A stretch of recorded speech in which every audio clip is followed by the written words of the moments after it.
What's up? Welcome back. Welcome back to my channel if you're new. What up? I'm Melinda Price. If you're returning, yo. So today's gonna be an interesting video. I don't know where it's gonna go yet. I did all my research and stuff on what I'm about to talk about yesterday, and then today we're just gonna go in and see how it goes. But yeah, so we're gonna go ahead and jump right on into it. So beginning disclaimer: I am not a professional. Clearly, I'm only 21. I'm not studying ministry. I'm studying something totally different. This is just my take on it, and like I have said, everything is down below. And yeah, let's jump on in. Okay, so it's kind of on religion stuff. It's sensitive topic for most people because, you know, everybody's different. Whatever, I don't care. But my family and I, we are Catholics, and I have like a little paragraph or something. I have it all written down here, and I'll be sure to have all the links that I use for Wikipedia all down below, so that way you can do more reading, because it's a lot. So I wasn't gonna spend 5 years talking about it. So we're just gonna kind of shrink it all up. But anyways, let's jump right in. It says that the Catholic Church was founded by Jesus Christ. Pretty sure everybody knows that. Yes, Jesus was the founder of the church.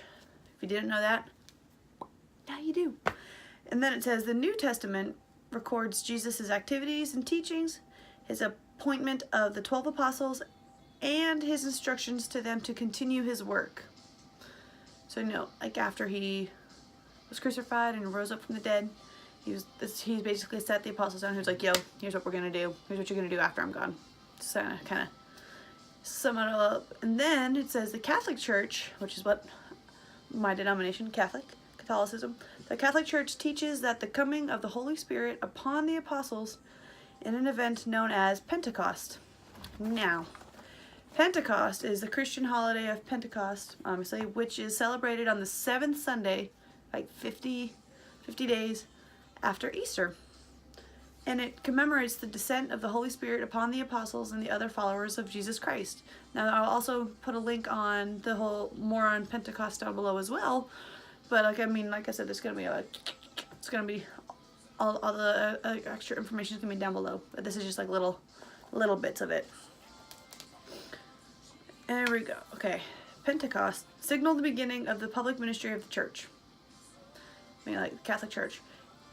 What some people, it's hard to find, is the Catholic Church was the base. It's like a church tree, like the Catholic Church here, and then over time everything they just kind of split off into what we know today. And now it says, where am I? There we go. And it also says that Catholics hold that Saint Peter was Rome's first bishop and the consecrator of Linus as its next bishop. Thus, starting the unbroken line, which includes the current pontiff, Pope Francis. That is, the Catholic Church maintains the apostolic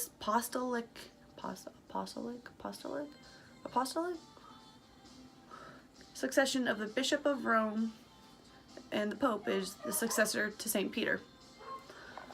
So that's all crazy. It's definitely still kind of confusing. Like, I'm still learning about some of that stuff. It's still kind of confusing to me. However, again, there's all on like Wikipedia. Like, this is just part of like the origin. There's a whole bunch of other stuff.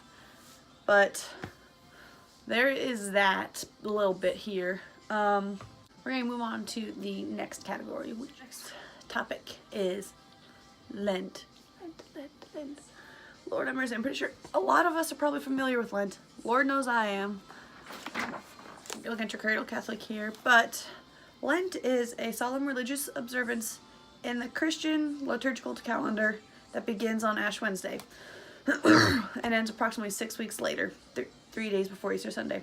This year's Ash Wednesday and Easter Sunday are crazy because Ash Wednesday was on Valentine's Day, and Easter Sunday is actually on April Fool's Day. So for a lot of us that like, I guess a lot of the Christians who like all follow, who like really like kind of follow that, because I know like we Catholics do, like it is such a like, it's such a weird, it's so like interestingly weird liturgical calendar where Ash Wednesday and Easter fall on this year. That's my thing. Oh, during Lent, many Christians commit to fasting as well as giving up certain luxuries. We'll talk about that in just a second. In order to replicate the sacrifice of Jesus Christ's journey into the desert for 40 days. So Ash Wednesday, I had to interrupt this program for a phone call, and we are now at a different angle, but that's fine. So as I was saying, Ash Wednesday kind of signifies the start of the 40 days. Jesus had to endure the desert for 40 days, and he also had to endure temptation by Satan, which I'll kind of reread a little bit later, but that's kind of what it signifies. And so what we do to give up certain luxuries in order to replicate the sacrifice. So he sacrificed so much for 40 days, like 0 food, 0 water.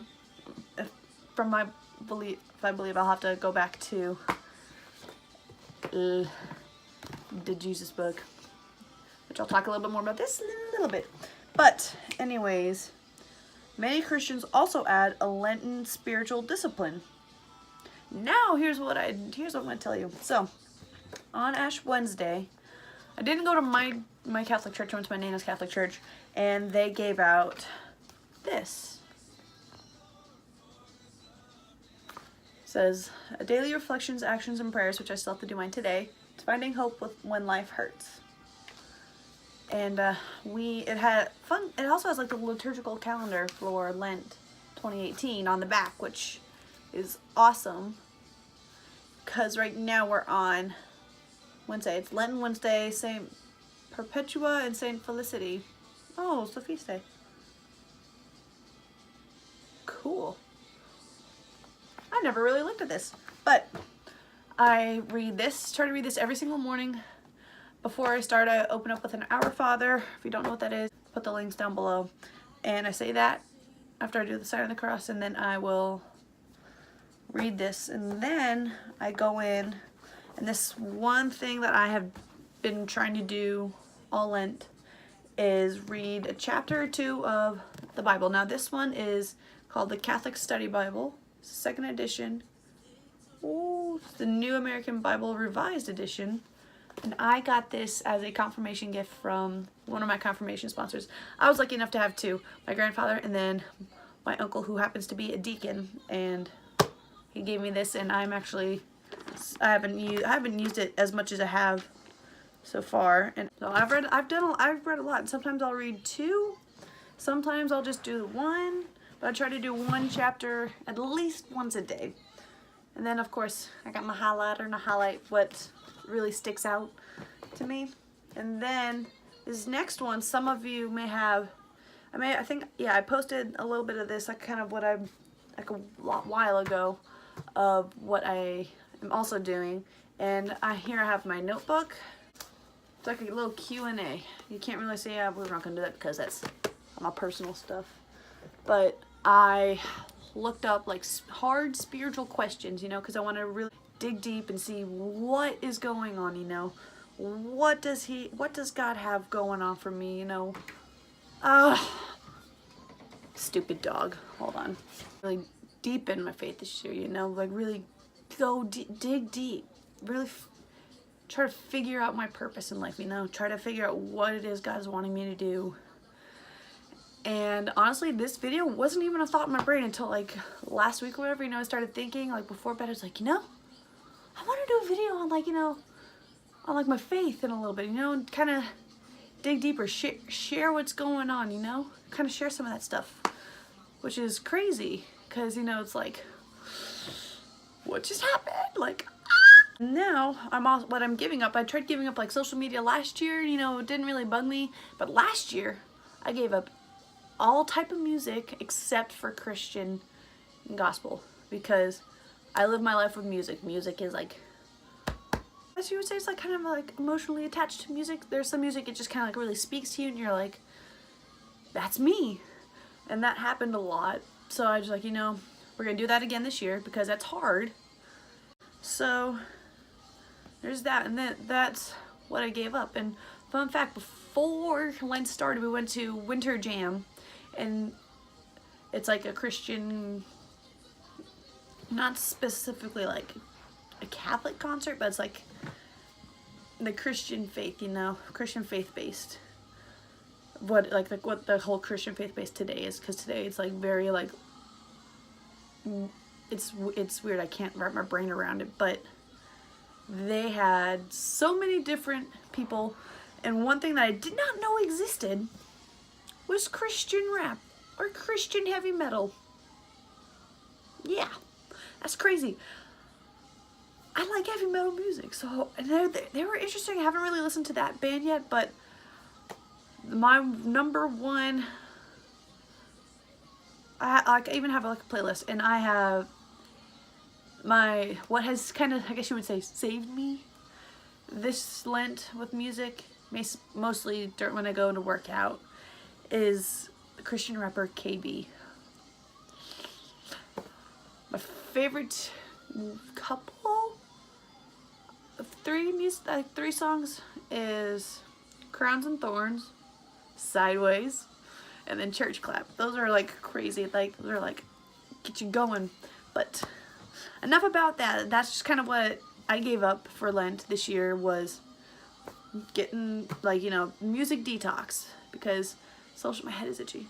Social media detox didn't really like affect me that much. So besides giving up music, I'm doing all of this. So that's actually kind of a lot now that I kind of think about it. However, it's helped so much. And then I'm also reading a verse in my the verse of the day in the Bible app. I know everybody has a Bible app, so like if you don't know what to do, you could always just start with reading the verse of the day and then slowly progress. This is actually one of, I think I have like a total of 3 Bibles. I have one that I got when I was at my baptism, one that I got from Sunday school, and then this one that I got from my confirmation. So there's that. Now, back into kind of like, the whole Lent thing, what I wrote down. It says that Lent is traditionally described as lasting for 40 days in commemoration of the 40 days Jesus spent fasting in the desert, according to the Gospels of Matthew, Mark, and Luke. So there, you can go read those guys. Before beginning his public ministry, during which he endured temptation by Satan. Now, my final topic, I recently just got this, and then I was like, I kind of want to talk about this. And I was doing research, and I realized I'll tell you a little bit more about it, but it's called a Claddagh Ring. And here's, oh, come on.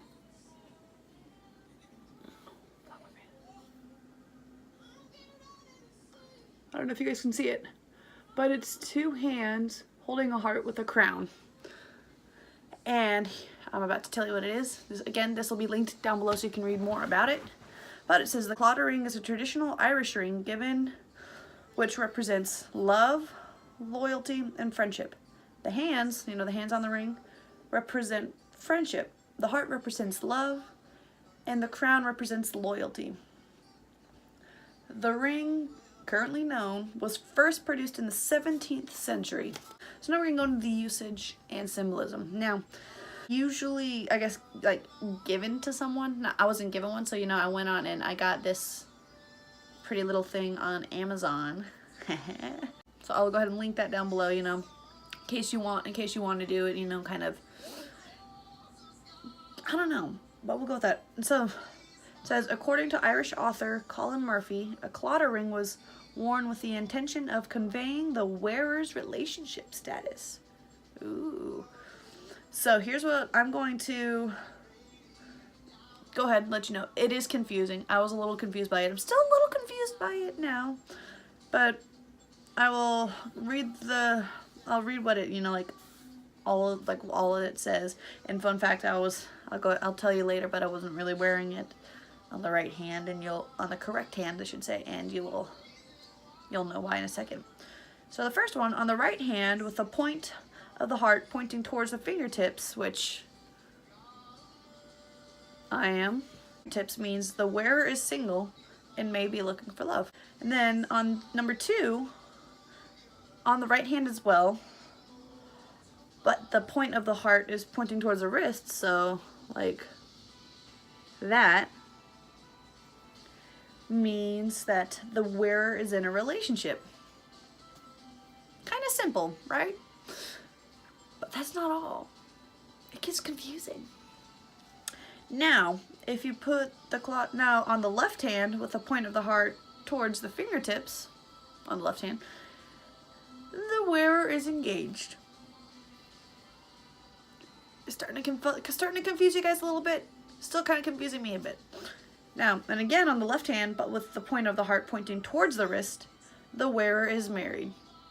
So yeah, that is confusing. Now, originally these rings were flip-flopped. I had my Claddagh ring on my left pointer finger, and this ring I got for my confirmation from my Nana and Grampy on this finger. Now, I was still confused by it, so I did a little bit of digging, this morning. I texted my sister, because she's got one. I was like, which hand do you wear your ring on? She's like, my right. I was like, okay, because I was doing doing research, and then I was like, I might have to go to the jewelers, because originally I loved it on my pointer finger. So I was like, I may go to the jewelers and see if they can stretch it out so it'll fit my pointer finger. She's like, you don't wear it on your ring finger? I was like, yeah. Should I be wearing it on my ring finger? She's like, yeah. I was like, so it switched. And that's what happened, so it's okay. I messed up too until I read it and I was like, ooh. But it doesn't, I don't think it necessarily says on the ring finger. So that's it, really. If you want me to do a part 2, give it a thumbs up. Do it.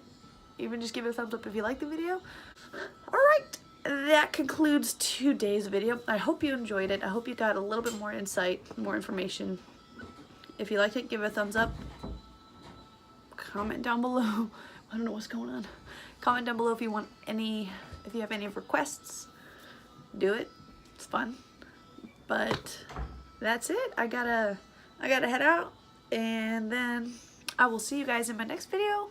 So love you guys so much. God bless, and as always, stay hungry, and I'll see you in my next video. Bye.